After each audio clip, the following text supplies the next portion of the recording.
آج رہبر مسلمین مسلمانوں کو متدینین کو کوئی بات بتاتے ہیں وہ نہیں مانتے. وہ جاہلی تھے. حضرت عبد المطلب ننگے ہو کے کون سی عبادت ہوتی ہے؟ ننگا ہونا خود ایک عیب ہے. عزیزان محترم، محرم الحرام کے اندر ماتم کیا جاتا ہے. یہ رواج دیا گیا ہے، مروجہ ہے. مروجہ ماتم کی حرمت پر نہج البلاغہ سے ہم آپ کو دلیل پیش کریں گے، اور پھر اس کے بعد علماء اہل تشیع کے عظیم عالم دین حضرت سید جواد نقوی صاحب کی زبانی بھی ہم آپ کو سنا دیں گے. سب سے پہلے جو ہم نے استشہاد پیش کرنے ہیں وہ آپ توجہ سے سنیے. نہج البلاغہ سے ہے، وقال علیہ السلام ينزل الصبر على قدر المصیبت ومن ضرب یدہ على فخذہ عند مصیبت حبط عملہ. حضرت علی علیہ السلام نے فرمایا صبر بقدر مصیبت نازل کیا جاتا ہے. جس شخص نے مصیبت کے وقت اپنا ہاتھ اپنے زانوں پر مارا، علی فخذہ اپنے زانوں پر مارا، اس کا عمل ضائع کر دیا جاتا ہے. عزیزان محترم، اس کے بعد ملا باقر مجلسی بھی لکھتے ہیں مروجہ ماتم کے متعلق. امام محمد تقی علیہ السلام سے روایت ہے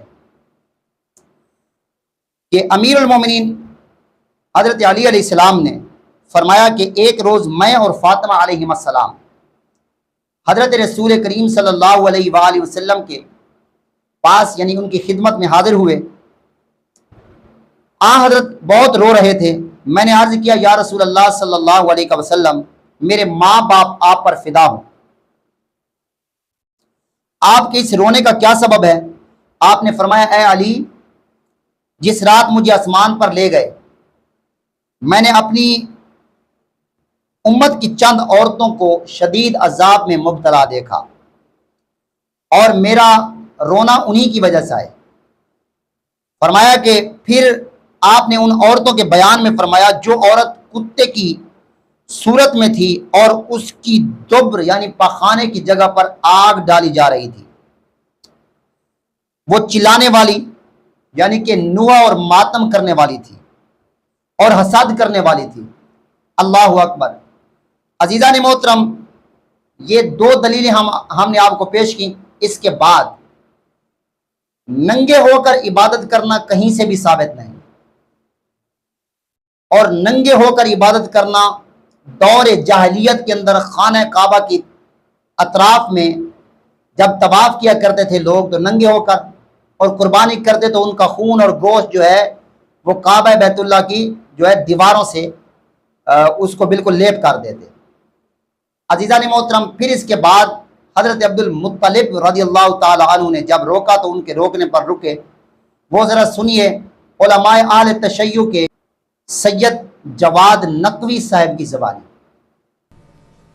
ننگے ہو کے کون سی عبادت ہوتی ہے؟ ننگا ہونا خود ایک عیب ہے. کسی بھی دین نے کوئی کام ایسا آپ کے لیے نہیں رکھا جس میں آپ کو ننگا ہونا پڑے. دین ننگ چھپاتا ہے، ننگا نہیں کرتا انسان کو.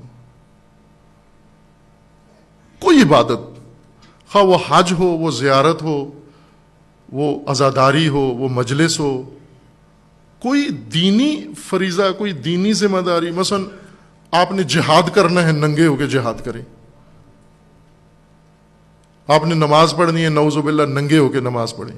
حج کرنا ہے، ننگے ہو کے نماز پڑھ حج کریں. ننگا ہونا کہاں سے نکل آیا بیچ میں سے؟ یہ جاہلیت کی سنت تھی جو حضرت عبد المطلب نے ختم کی، پابندی لگائی اس کے اوپر. اور وہ مانتے تھے حضرت عبد المطلب کی بات. آج رہبر مسلمین مسلمانوں کو متدینین کو کوئی بات بتاتے ہیں وہ نہیں مانتے.